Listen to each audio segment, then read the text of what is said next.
at some point along the way, I hadn't thought of God for 25 years at that point. Physicist Al Drucker was piloting a small plane in a blizzard over the mountains, his fuel tank showing empty. I suddenly turned to God. God, if you're anywhere around, please help. I don't want to die. Al Drucker is 88 years old, but decades ago, as a young man in danger of losing his life, Indian holy man Sri Satya Sai Baba saved Drucker's life, even before Drucker had ever met Sai Baba. This fellow, the first thing he said is, boy, you can thank God that you're alive, because there is no way you could have survived through that storm. He said, how did you get here? How did you find us? I said, well, there was a ground controller that brought me into this field. He said, ground controller? There are no ground controllers anywhere near here. Drucker says the soothing, gentle, guiding voice saving him from disaster was Sai Baba. A young man came up to me. He said, excuse me, sir, is your name Drucker? I said, yes. How do you know me?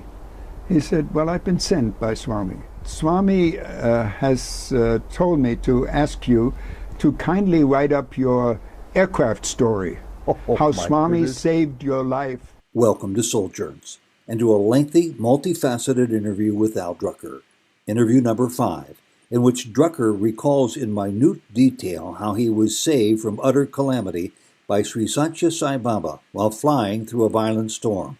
Also in this interview, more details regarding other legendary events in Drucker's life, including how Sai Baba's hand guided Drucker as a Jewish child in Germany to flee the Nazis at the start of World War II. This interview was recorded along the Gulf Coast of Florida in 2013. Well, I was living and working at Esalen Institute in Big Sur, which is sort of, they call them growth centers in those days.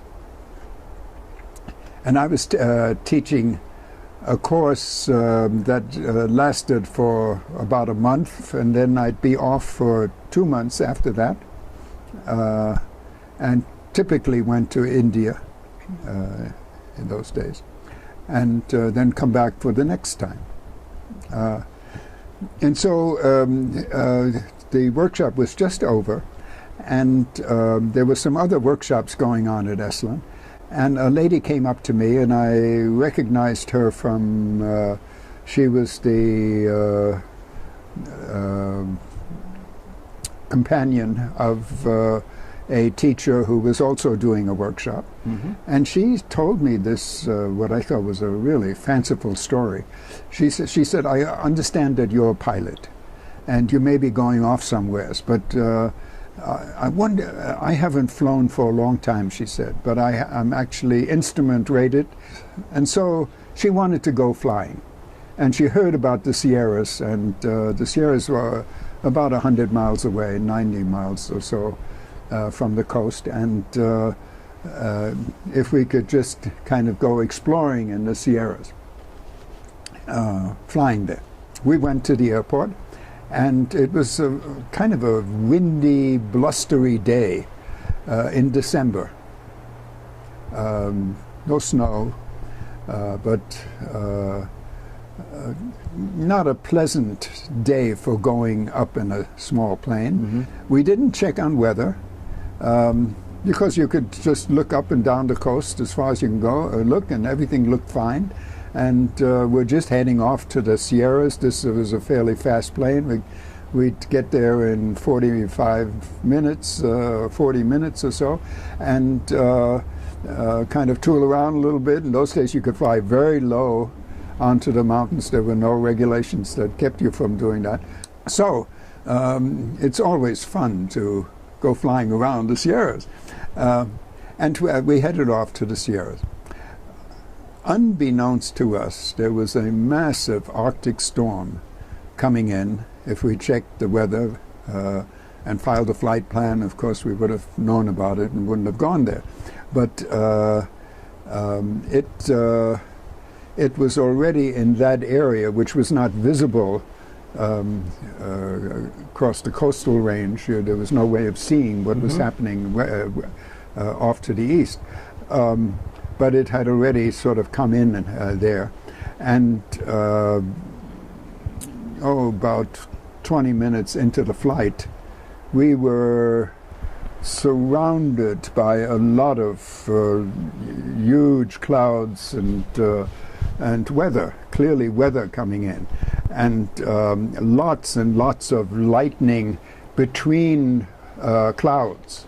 You know, up at the at altitude, there was all this electrical activity. Did you ever think about turning around and going back? Yes, and I turned to her, and I was doing the flying, and I said, "You, when we get to the Sierras, you can fly around, but you might want to have me pilot it while you look out the window and enjoy the sights, and then you take it back, and it looks like we're going to have some weather. That's perfect, because you said you're instrument rated," which I was not. I mean, I've flown on instruments plenty, but I was certainly not rated, you know, for extended flights and going from point A to point B on instruments.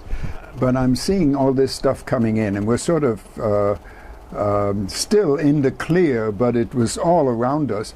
And I said, "I'm turning back. I don't see any point in going on." And as I turned around, I hadn't noticed it, but the weather was behind us as well. And we were just in a small oasis of clear seeing, and then we were in the soup, in the midst of it. And then the conditions changed very rapidly. There was a lot of wind shear and a lot of updraft, and at one point I actually had to put the airplane into a dive to keep from going too high, and topped out at about 19,000 feet, something like that. From about 10,000 feet, you're supposed to be on oxygen, and at 15,000 feet, if you've been drinking at all, if there's even a little bit of alcohol in your system, you're probably going to go unconscious. Well, so you're at 19,000 feet. 19,000 feet. It was. And did you have oxygen? 18.8. And I feverishly tried to get the oxygen going, and there was some trick to it. I hadn't checked it out. I've never been in that kind of. They took me around just to fly around the airport to make sure that you know, checked out in the plane for just flight purposes, but never thought of trying to get the oxygen going, and I just couldn't make it work. But I was in good shape, and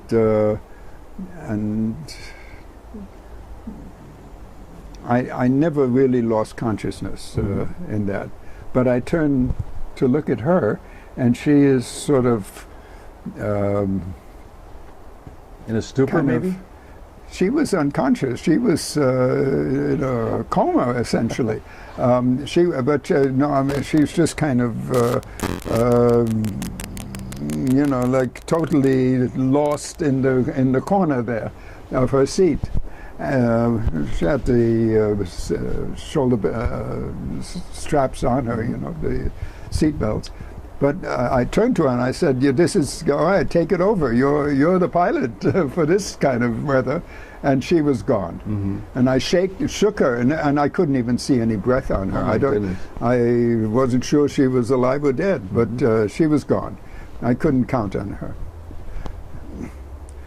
And I tried turning back, but the turbulence going back was so strong that I had to find a direction that was least troublesome for the plane, and so I just flew off, and totally no time at all to navigate and keep track of where I was. Of course, in those days they didn't have GPS, and so couldn't tell really where you are unless you keep track of what the instruments. And I was on instruments for the better part of 3 hours. I called Mayday, Mayday, Mayday. I didn't start calling for the first hour or so. I thought I could get past all this. Mm-hmm.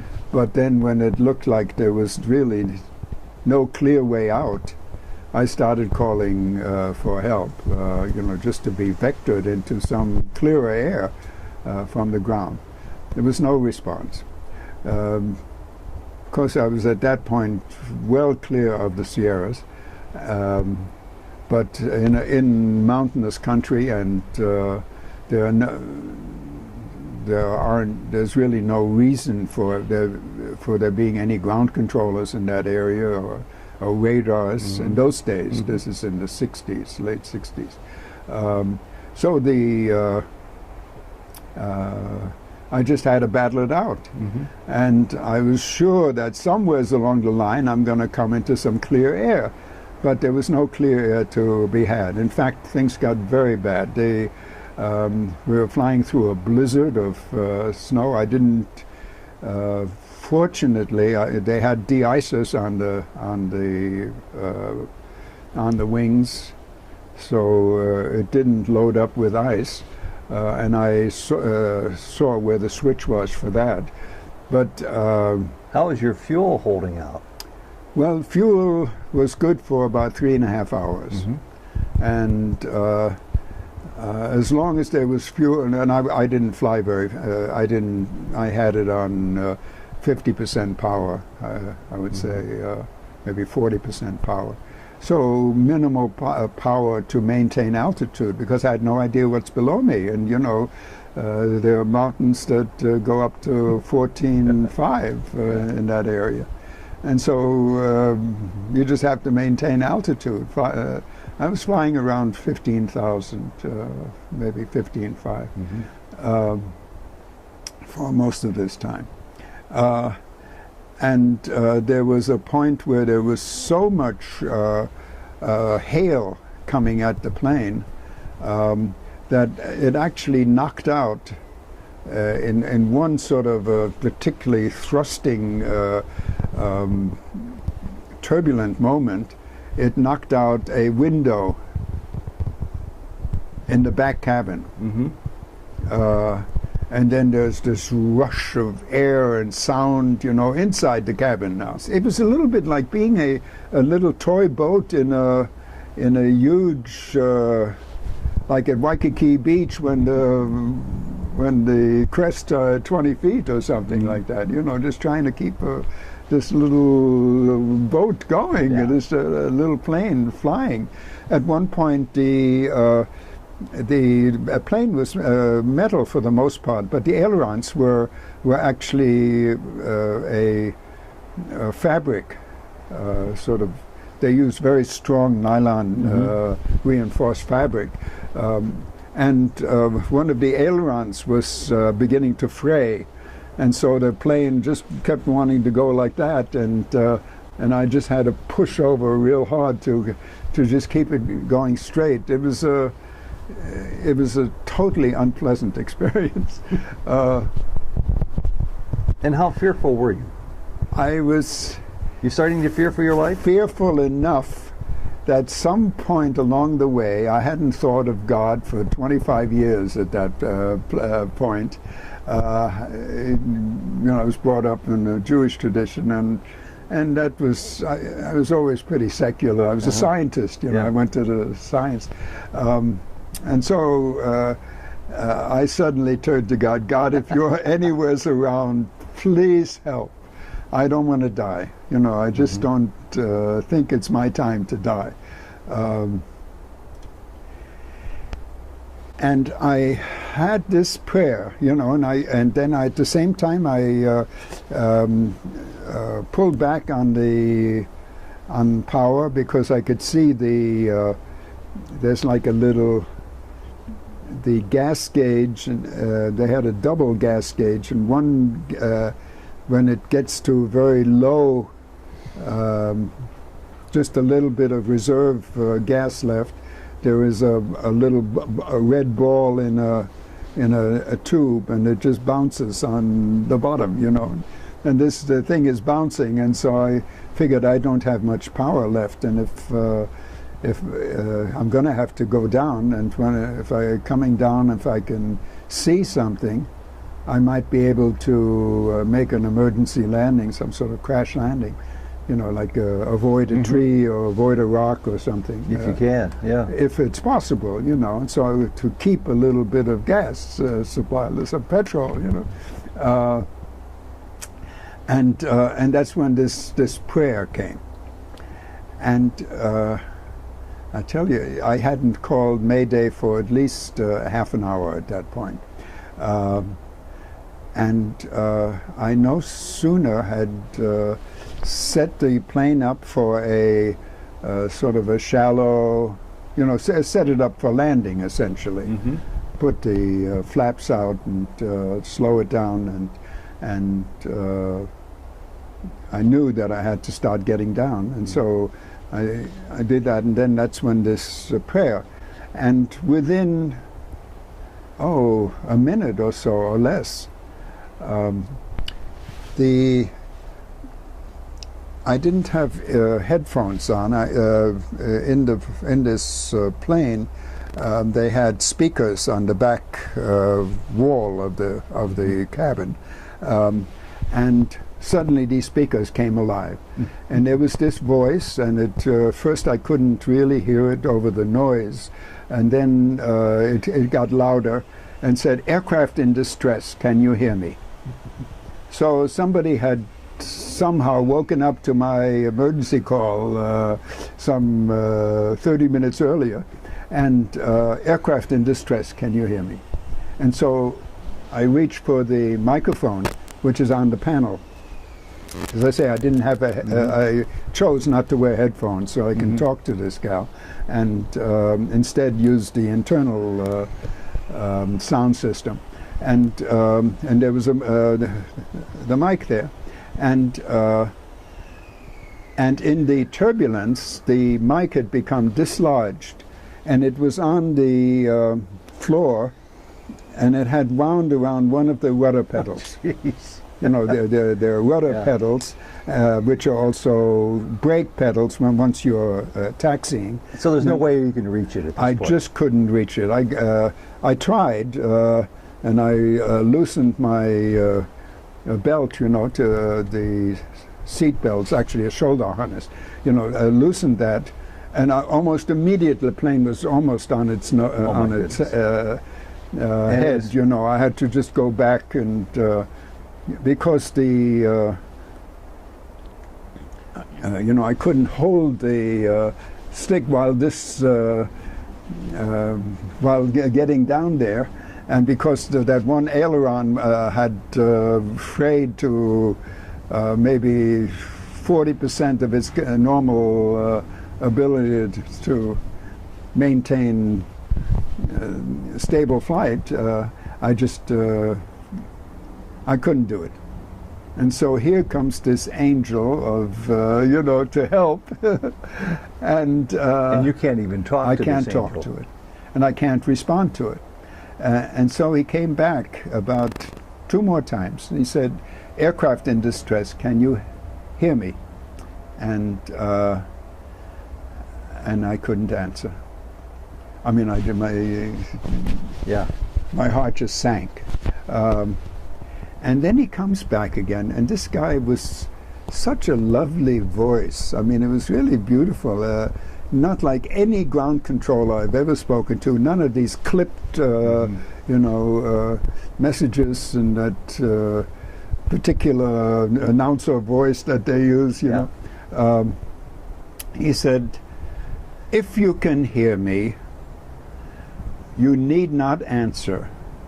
Just turn your plane 60 degrees to the right off your present heading, and then turn back to your present heading. Wherever you're going, whatever your heading is, just turn to the side and come back."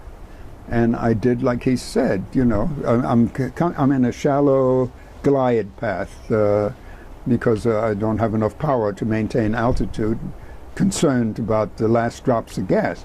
And so but I can turn it, And so I turned it off to the right and came back. And he said, I have you in sight. Don't worry, you need not answer. And from that point on, he carried on for about, I would guess, 7 or 8 minutes. He carried on this continuous line of banter. He said, you need not be concerned. Don't worry. I have you in sight, and I'll be able to. He said, you're flying into one of the worst vectors in this storm, but they speak like that, you know. But I'll vector you around it. I think that's what he actually said. One of the worst cells in the storm, but I'll vector you around it. And but he said, to start off with, I need you to put it on 3/4 power. Well, I had no gas, you know, I mean, to use up all my, but he was just so certain about what he was saying that I just followed him. And then he talked in the most strange, just in a strange way. He said, look at your altimeter in front of you. I want you to align all 3 hands with each other. Now, nobody ever talks to a pilot that way, and particularly they don't even speak altitude. They always speak barometric pressure, and that relates to a particular altitude. But so he's telling me to align, which would have been 10,000 feet. You know, I want you to fly to 10,000 feet. You know, everything is lined up, and then he's telling me what speed to fly at. And he said, I want you to fly where the green meets the yellow. Where the green meets the yellow. So now on the speedometer, essentially, speed meter, I forget what they call these days now. I haven't been in a plane for 30 years, but at least flying, you know, myself. Yeah. But it has a red area, and then it has a small yellow area, and then a green area, a large green area, and then another red area. You know, I mean, there's a range of speeds at which the plane will, where you can maintain altitude and maintain control at lower speeds. You know. So he says where the green meets the yellow, which was about 120 knots or something like that for that plane. No, it was much lower than that, maybe 90 knots, something like that. It's in knots generally, you know,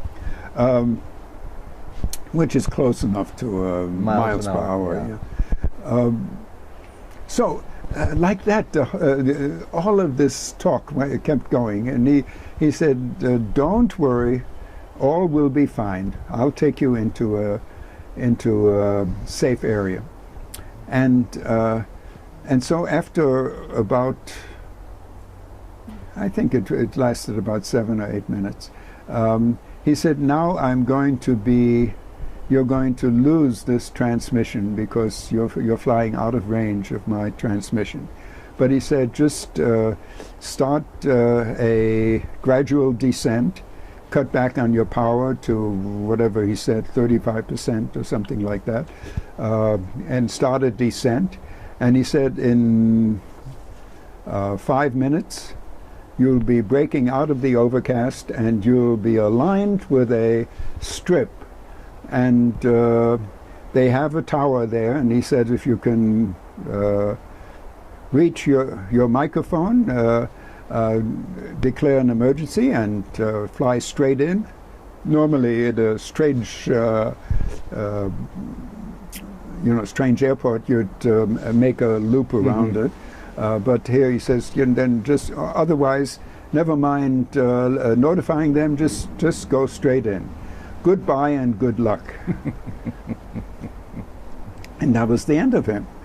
And sure enough, just like he said, 5 minutes later, I come out of all this weather, and there off, and the first thing that I saw was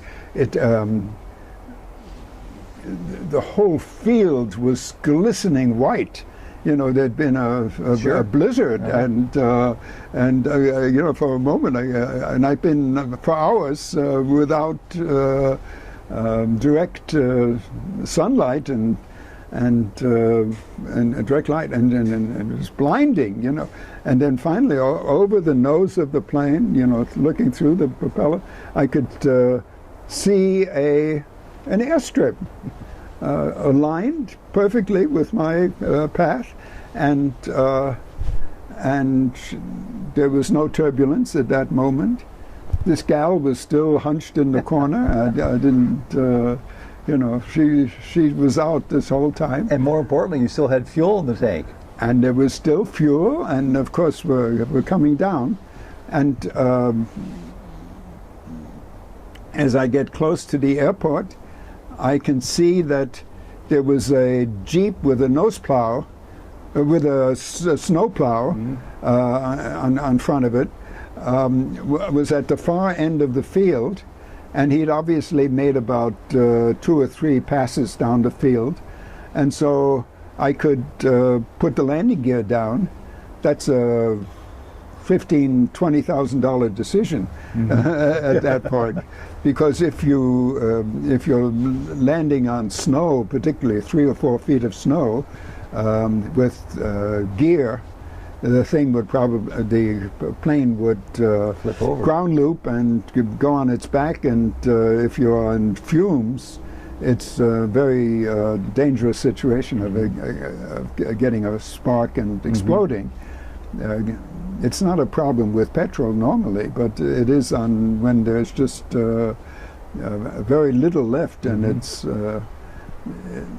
you know, it's in the tank is full of gas instead of liquid.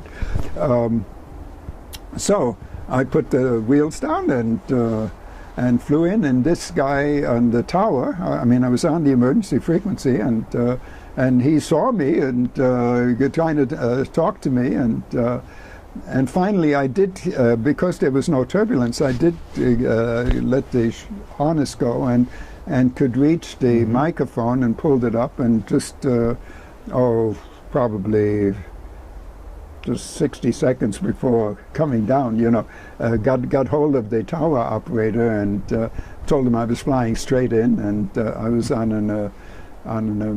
it was an emergency for me. And he said, "Where did you come from? How did you get here?" I said, "Well, I'll explain when I get down." He said, "You better explain, because you don't have a flight plan." He says, we'll wait for this a moment.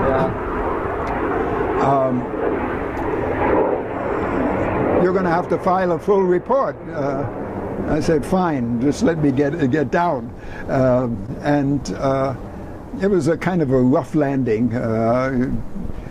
I was wearing out. I mean, it was just, I had no energy left, and it was sort of the end of the whole thing, and it was a very heavy emotional shock. Sure. You know, all of that took place, and now to be alive, and anyway, the shock of the landing. This gal wakes up. "What happened? Where are we?" You know, she missed it all. She missed the whole business, when I got to the end of the field, I mean, just to look at the synchronicity, because this is Swami's doings. When I got to the end of the field, the storm closed in again.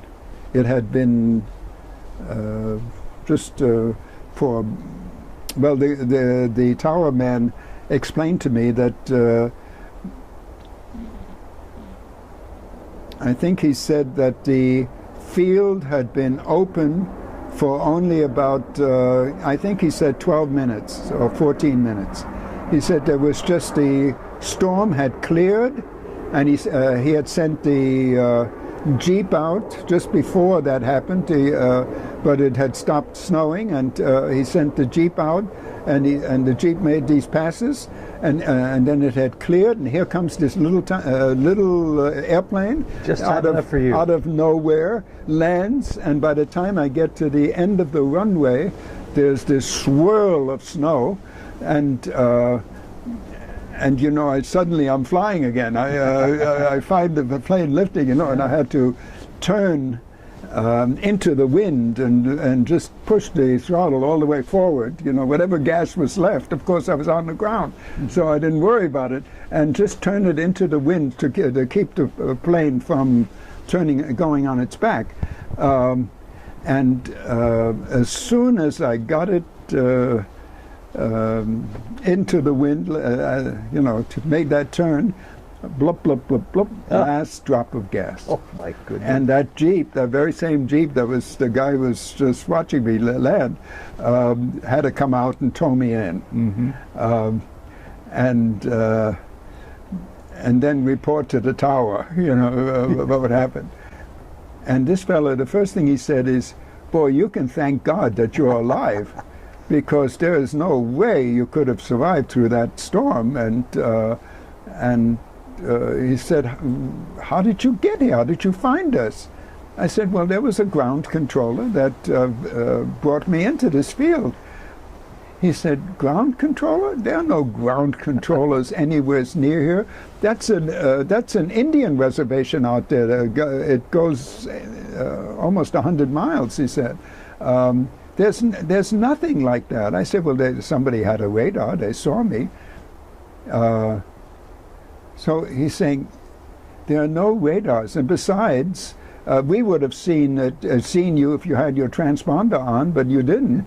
I didn't know, you know, that there's a radar transponder on the plane. I never fly these things, you know. And anyway, our lives were saved. Yeah, big time. And we had to stay there for 3 days, I think. We stayed in a motel there. I didn't want anything to do with this gal, and she was fine with that. And so we were just sort of two separate pods, you know, in our motel rooms until the storm cleared. It's just to give you a sense of this storm. This happens about once every 9 or 10 years in California. It's an Arctic storm that comes in. It's very violent, very strong, and it always does a lot of damage. In this particular case, almost a mile of Highway 1 went into the sea. Oh my goodness. So, you know, we're at Monterey Airport is where we took the plane out, and that's where we were hoping to go back to. Yeah. And we would have to go about 130 miles or so out of our way to get home. We'd have to go down Highway 101 and cross to San Luis Obispo, and then come north, and then in process somebody told us there's actually a road, a sort of a dirt road across the mountains you could take. But anyway, just to get a sense of this storm. And so as I say, about 3 days later, it cleared. And so we went out to the airport and had to clean 3 feet of snow off the plane, you know, and get some mechanic to repair the aileron and put a piece of cardboard in the back window, you know, and then take off. But we couldn't. This time we found a flight plan, and there was no way to get back to Monterey. And the only area that was clear was going south. And so we ended up going 1,000 miles south to the Mexican border. Oh my goodness. To what's the California town there? It's way inland. Mexicali? No, it's I'm trying to think of it. I'll think of it in a minute. Okay. Anyway, landed there. This gal said there is a yoga academy across in Mexico, across the border, in Tecate, Mexico. Okay. Yeah, that was Indra Devi's place. And so we went there. Rented an old car and drove there. And when we got there, we you know, rang the bell from the outside. It was already dark, and there were lights in this big house, and sort of a manor house, and some other houses. It was clearly an academy kind of thing, and nobody answered the door, and the door was ajar, and so we just went in, and there's a big room with yoga mats on the floor, and people's personal effects all over the place, but no people. And just kind of looking around, where did the people go? And we see off in the corner there is a door with a frosted glass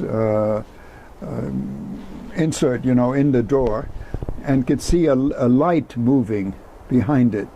And so we went and opened it, and there were about 35 people in there doing the arti. Somebody was waving the flame. And that's the first time I ever saw the dirty pictures. The dirty pictures being, there was a picture in the front that that everybody was facing towards that picture, you know, on a puja table. The picture, all you could see were the eyes. And the whole rest of the booty was over was covered with this dust, with this dirt, you know. That it was like that's what it seemed to me. I'd never heard of any of this before, you know. And somebody went with what looked like one of those long envelopes, you know, just sort of cleaned off the picture, and then went around and gave everybody some of that a little bit of that dust, you know. And what did they do with it? They put it in their mouths, you know. And I got some too. Well, we later found out this was so. When they asked us where we came from, and I had to tell them the story. And my friend, sort of friend, you know, heard the story for the first time at that time, because I didn't want to even talk to her about it after we got down. And they said, "Oh, that had to be Swami." Well, it was quite some time after that I got to India, and it was during Mahashivaratri, the first time I went there, and I actually went with a group from Indra Devi's place. They were mostly Americans, and there were about 5 of us on the male side, and the rest of the group of about 10 or 15 were ladies on the ladies' side. And at that time, this was my first trip to India, and we had Indra Devi knew that this was Mahashivaratri, and so she made every effort to get out of, as soon as we got into Bombay, get out of there as fast as we could, and get down to Bangalore, and then go out to Puttaparthi. And in those days, it took a long time to get to India in the first place. You stop off puddle jumping, and so we were all jet lagging. There were a couple of 100,000 people at the ashram for Mahashivaratri, because Baba had announced that this would be the last time in which he gives birth to the lingam. And it would be an Atma lingam that he would bring up. And of course the belief is that anybody who sees a lingam being born will be free in this life. And so a lot of people showed up. But when we got there, we reported to the office. There was somebody in the office, although the function was already going. And they gave us permission to be on the inside. The Purnachandra auditorium had just recently been built at that time, and they had 35,000 people on the inside, and then all those doors are open on those garage doors that they have, and huge mass of people on the outside, and they had speakers set up for them.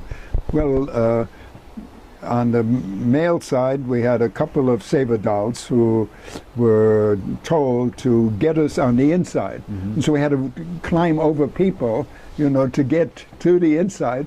And when we got in there, the first thing I see is all these flags. There must have been 100 flags on both sides of the stage. And then there was this, Swami hadn't come out yet, there was this table set up for him with the swastika on it, you know, showing.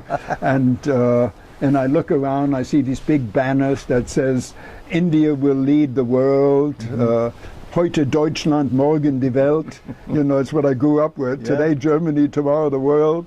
And there was this gate set up on stage that Swami would come through.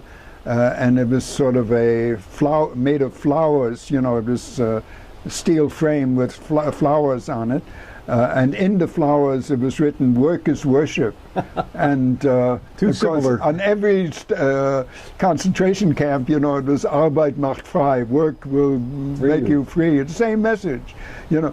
And all I could see was Nazi Germany. I mean, you know, it was jet lagging, and it was just a powerful déjà vu.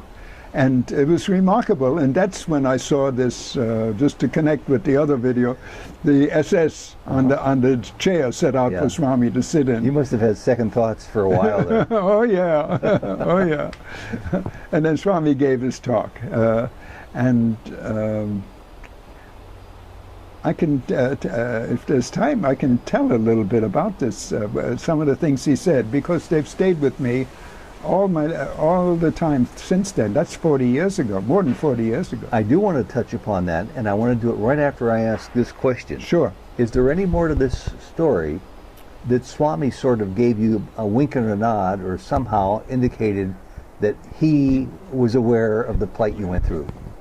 After the function in the Purna Chandra was done, which was almost within a half an hour getting started, you know, within a half an hour getting into Prashanti Nilayam and going to the office, what do they call that office? The admissions office. The admissions office. Right after the function, about 2 hours later, 3 hours later, the function is over, and I'm going back to check into my room, you know, that they assigned to me. On the way, a young man came up to me. He might have been 19 or 20. No, maybe a little bit older than that. Maybe in his early 20s, at any rate. He said, "Excuse me, sir, is your name Drucker?" I said, "Yes." "How do you know me?" He said, "Well, I've been sent by Swami." What? You know? This is my first time here. First Swami doesn't time, know me. you know. He said, "Swami has told me to ask you to kindly write up your aircraft story, how Swami saved your life during this airplane incident you had." He said, as it was happening, a number of the senior boys and teachers there, and myself included, he's the warden of the hostel that the boys were staying in. He said, while it was happening, Swami was narrating this story, how he came came on the radio. And he said, I had to go save that man. He said, but he was out there, he was flying for his own pleasure. You know, it was too much. In harm's way. and going into this storm.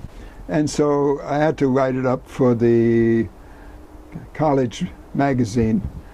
And I did. And someplace I have a copy of that. So that was Swami's way of letting you know that he was not only part of it, he was the orchestration behind the whole effort to save your life. Yes, that's the first time. And then even the same day, you know, I told this story before, so I'm not going to tell it again, but you know, they put me in with this Indian man. That's right. And this, obviously a villager. He was so poor. You know, he, as it turned out, he had woven his own cloth. And as it later turned out, 3 days later, when he finally spoke to me in this perfect Queen's English, you know, he was actually had been a minister in the central government. He had a PhD from the London School of Economics, and Swami had saved his life. Swami had saved his life during the London Blitz. And he was making payment back to Swami by being a dutiful student to Swami from that point forward. Exactly. Living with no attachments. No attachments to anything, it sounds like. No, in fact, he had his parents had been killed by the British in that famous massacre in Amritsar when the Congress Party illegally had this big meeting of several 10,000 or more of the Congress people, and the British came in with machine guns and killed, I think, about 1,000. That was in the late 1920s or early 30s, and he was brought up in Mahatma Gandhi's ashram. It's an amazing story. I mean, and you know, and he asked me to tell the story. And, how did I get there? And I told this story of flying this plane. And he said that had to be Sai, no question. I said, well, it appears that way from what this young man was just telling me. I mean, you know, I still couldn't quite put it all together. You know, I have a scientific mind. And a couple of final threads about this. That young man hadn't heard that story elsewhere because you had already spoken about it when you were in Indira Gandhi's. Oh no, Indra Devi's. Yeah, but place. there was no way you could have. So nobody from anybody from but Swami, and he didn't know the whole story either. I mean, because Swami didn't tell. He only told about how he saved this this man who was in trouble in a plane.